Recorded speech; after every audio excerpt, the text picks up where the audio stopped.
Assalamualaikum warahmatullahi wabarakatuh. Nama saya Fadia Afif, NRP 011117410090 dari Departemen Fisika ITS.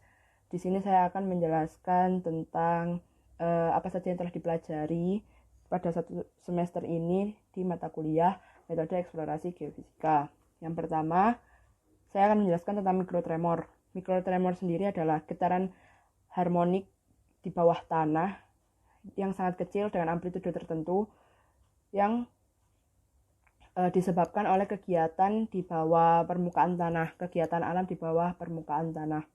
Gelombang mikrotremor ini digunakan pada metode mikrotremor. Nah, metode mikrotremor ini banyak sekali aplikasinya. Salah satunya adalah mikrozonasi gempa bumi. Mikrozonasi gempa bumi adalah sebuah metode yang digunakan untuk mengetahui titik-titik atau daerah-daerah mana saja yang rawan terhadap gempa dan rawan rusak karena gempa bumi. Parameter yang digunakan dalam mikrozonasi ini adalah frekuensi natural, amplitudo amplifikasi, dan indeks kerentanan seismik. Nah, selain untuk mikrozonasi, metode mikrotremor juga digunakan untuk mengidentifikasi zona lemah, longsor, dan identifikasi posisi hidrokarbon. Ya, selanjutnya kita akan masuk ke dalam metode mikrotremor sendiri. Metode mikrotremor menggunakan rambatan gelombang.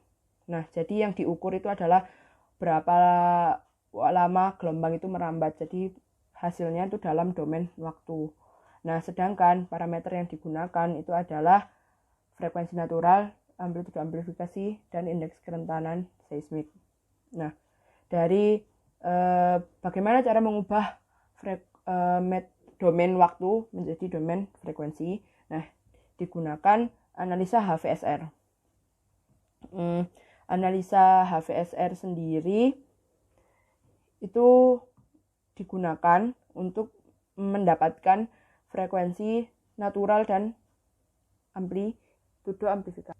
Nah, sebelumnya prinsip mikrotremor sendiri itu menggunakan pantulan dan pentransmisian gelombang. Jadi hukum Snellius yaitu ada dari bawah permukaan bawah tanah atau basement atau bedrock, gelombang itu akan terpantul menuju sedimen. Lalu dari yang dipantulkan itu ada yang ditransmisikan. Nah, dari yang ditransmisikan akan ada dipantulkan lagi dan begitu terus-menerus sehingga ada getaran yang terjebak di antara lapisan-lapisan tersebut. Nah, dari penjelasan itu tadi dapat diambil kesimpulan bahwa frekuensi natural itu adalah frekuensi yang sering muncul sebagai nilai frekuensi dari lapisan batuan di suatu wilayah yang menunjukkan karakteristik dari batuan itu sendiri. Nah, jadi karena kan ada frekuensi-frekuensi yang terjebak di dalam sebuah lapisan. Nah, di situ ada frekuensi-frekuensi tertentu. Nah, frekuensi yang sering muncul di suatu lapisan itu disebut frekuensi natural yang menunjukkan karakteristik dari batuan tersebut. Nah, selanjutnya ada amplifikasi. Amplifikasi adalah penguatan gelombang ketika gelombang merambat dari sebuah medium yang keras ke medium yang lebih lunak. Nah, karena dari medium yang keras ke medium yang lebih lunak, otomatis gelombang akan merambat lebih lama dan membutuhkan waktu lebih lama juga. Nah, dari waktu yang lebih lama itu, maka panjang gelombang yang terjadi itu lebih panjang. Nah, hubungan antara panjang gelombang dengan frekuensi yaitu berbanding terbalik. Jika suatu gelombang memiliki panjang gelombang yang tinggi, maka frekuensinya akan rendah. Nah, karena terjadi waktu yang lama itu, maka terjadi penguatan atau amplifikasi di medium yang lebih lunak tersebut. Nah, bagaimana cara mendapatkan fungsi frekuensi dan amplifikasi ini, yaitu menggunakan metode HSVR. Nah, metode HVSR. Nah, yang pertama itu dilakukan FFT, yaitu transformasi Fourier. Nah, dari transformasi Fourier ini domain waktu diubah ke domain frekuensi. Selanjutnya, karena yang diukur itu banyak sekali frekuensi-frekuensi yang masuk, termasuk kayak frekuensi aktivitas manusia, frekuensi hentakan kaki, frekuensi angin, dan lain sebagainya, dilakukan proses filtering atau smoothing. Proses smoothing atau filtering sendiri itu adalah membuang noise-noise atau frekuensi-frekuensi yang dianggap mengganggu. Nah, dari hasil smoothing itu dilakukanlah metode HVSR, Horizontal to Vertical Spectral Ratio. Nah, metode HVSR itu adalah getaran gelombang geser yang terukur pada medium sedimen atau medium yang berada di atas bedrock. Nah, adapun rumus HVSR sendiri yaitu akar nilai amplitude spektrum frekuensi komponen utara selatan dikuadratkan ditambahkan nilai amplitudo spektrum frekuensi komponen barat timur dikuadratkan di akar lalu dibagi dengan nilai amplitudo spektrum frekuensi komponen vertikal. Nah, maksudnya di sini kan ada di sumbu horizontal itu ada utara, selatan, barat, timur yang diukur kan tadi. Nah, itu utara selatannya dijadikan 1, barat timurnya dijadikan 1, dikuadratkan di akar. Gitu. Nah, setelah dari metode HVSR itu didapatkan kurva sumbu X-nya itu frekuensi natural, sumbu Y-nya itu amplifikasi. Nah, dari hasil yang didapat ini kita bisa menghitung indeks kerentanan seismiknya. Indeks kerentanan seismik itu adalah indeks yang menunjukkan seberapa rawan tanah rusak akibat gempa bumi. Nah, indeks kerentanan tanah sendiri yaitu Kg, lambangnya atau simbolnya dengan rumus amplifikasi kuadrat dibagi frekuensi natural.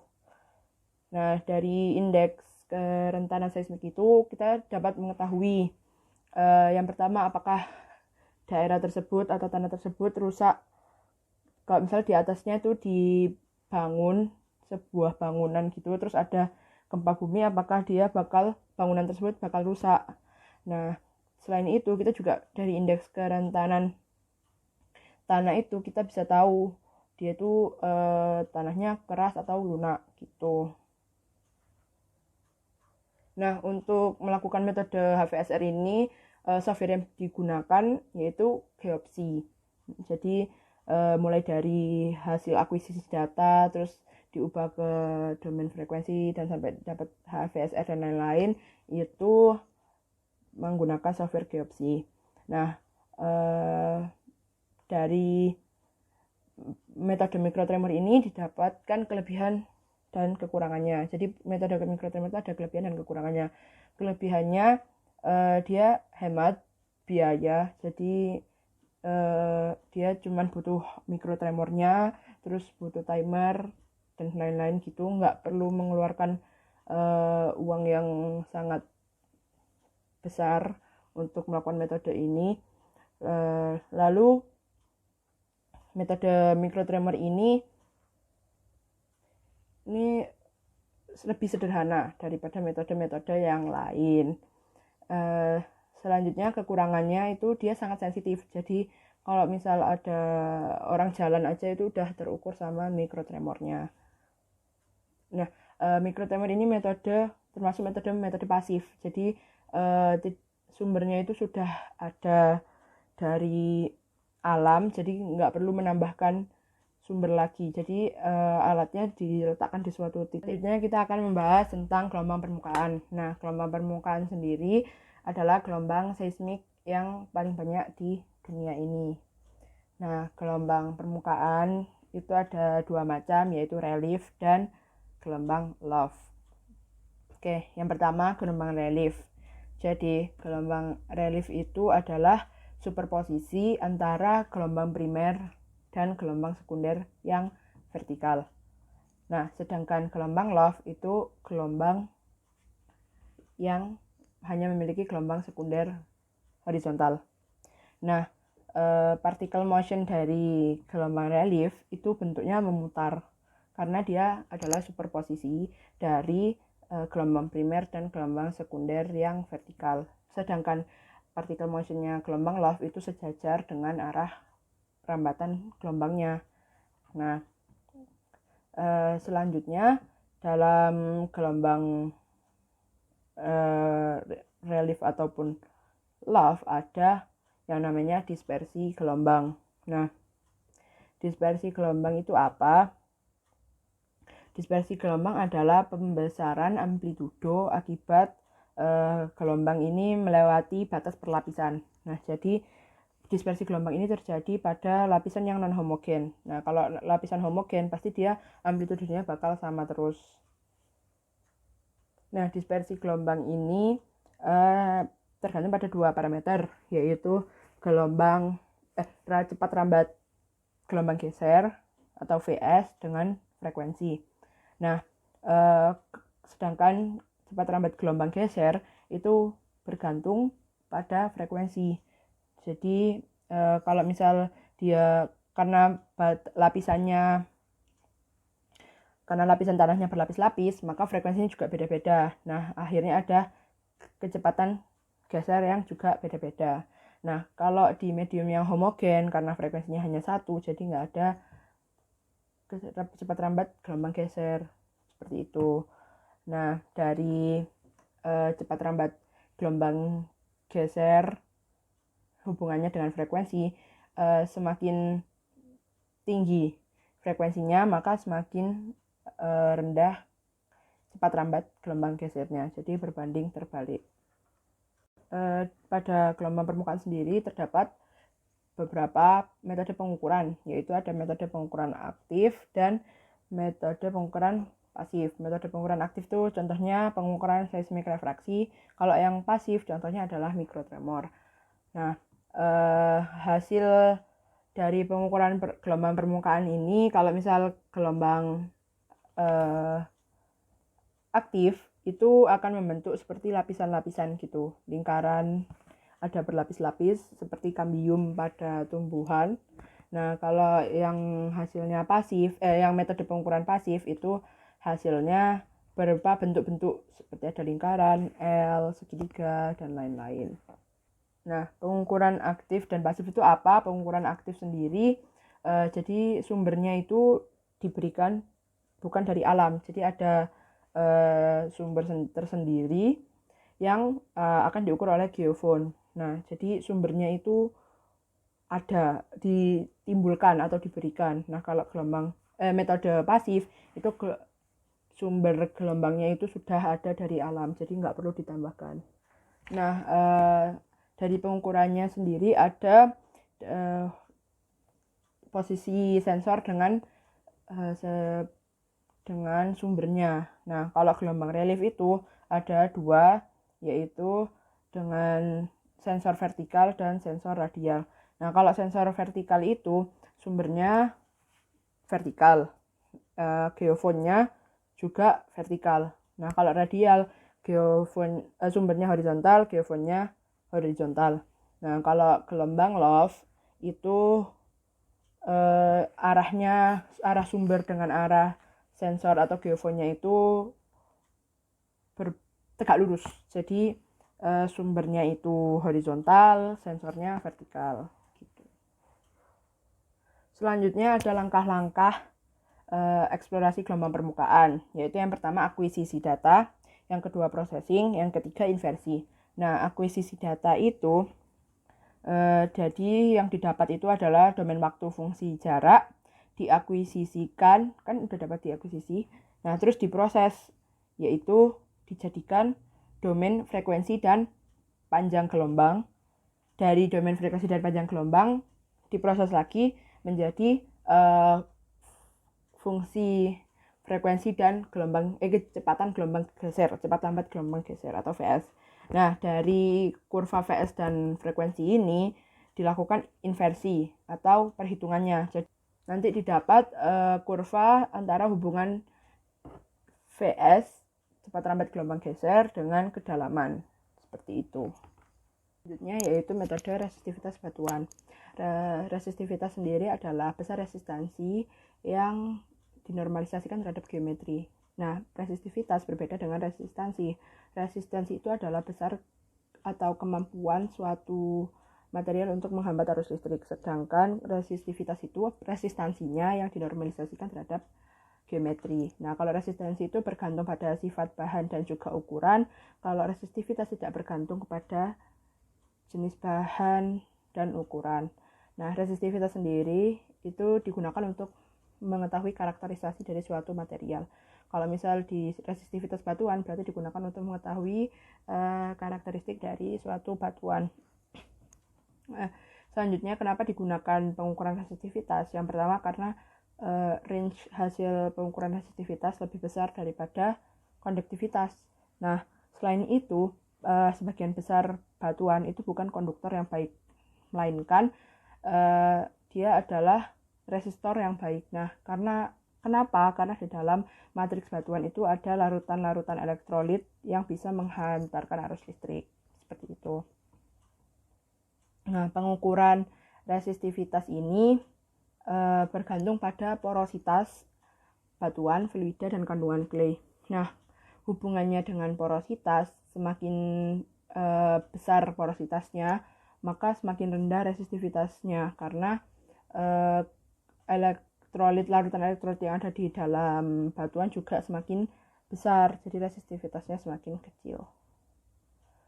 Dalam pengukuran resistivitas ini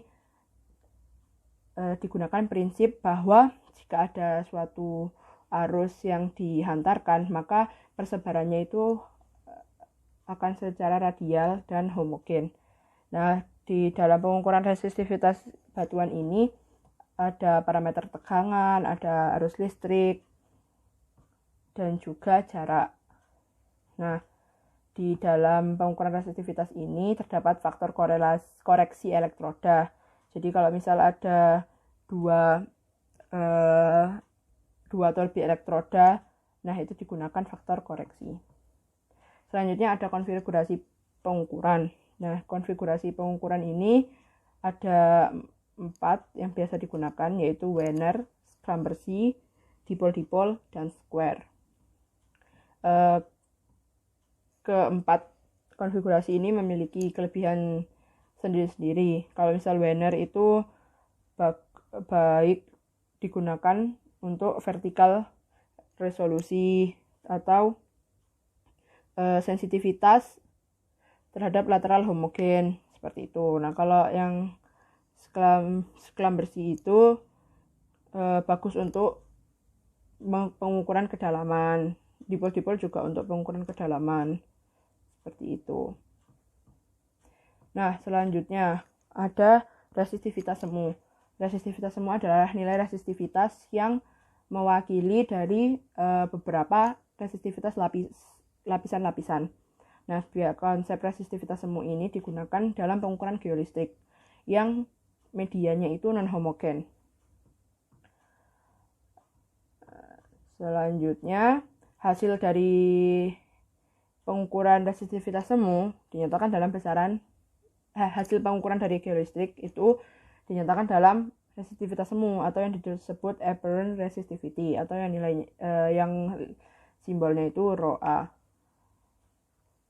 Nah, pengukuran resistivitas semu ini digambarkan sebagai fungsi mapping atau posisi atau sebagai fungsi spasi elektroda. Dalam metode resistivitas ini terdapat beberapa teknik pengukuran, yaitu contohnya ada metode mapping, VES, tomografi resistivitas, dan anisotropy.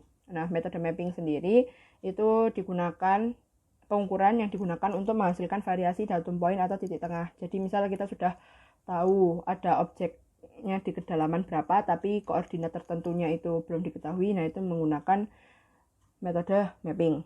Yang divariasi adalah datum poinnya, jadi spasi dan konfigurasi pengukurannya itu sama. Nah, yang selanjutnya itu ada metode VES, Vertical Electrical Sounding. Nah, metode ini kebalikan dari metode mapping. Jadi yang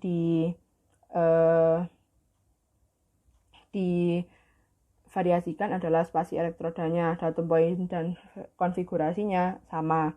Nah, dari metode VS ini didapatkan hubungan bahwa kedalaman dengan resistivitas batuan itu adalah berbanding lurus.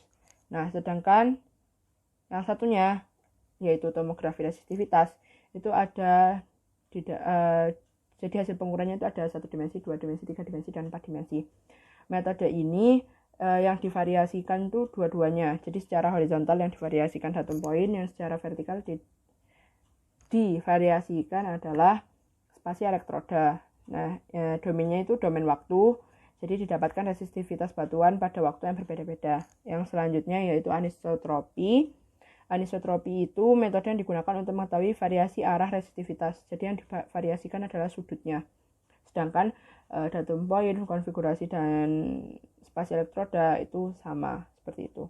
Nah, aplikasi dari resistivitas batuan sendiri bisa digunakan untuk potensi air tanah, mengetahui potensi air tanah, atau bisa juga identifikasi longsor seperti itu. Nah, itu tadi dari ketiga materi yang ada selama ini, sejauh ini. Nah, untuk soal nomor 2, yaitu contohnya, karena di daerah rumah saya itu tidak ada yang bisa diteliti dengan metode-metode ini, jadi saya mencari jurnal. Nah, yang metode mikrotremor itu ada di daerah Surakarta untuk mencari kedalaman sedimen dan juga indeks kerentanan seismik. Jadi parameternya itu adalah frekuensi natural dan amplifikasi. Nah, jadi itu di daerah Surakarta itu ingin diketahui apa saja sedimen yang dominan, terus berapa kedalamannya, terus indeks kerentanan tanahnya seperti apa, dan didapatkan hasil bahwa semakin ke selatan itu semakin dalam. Jadi semakin ke selatan itu mempunyai kedalaman 24 meter.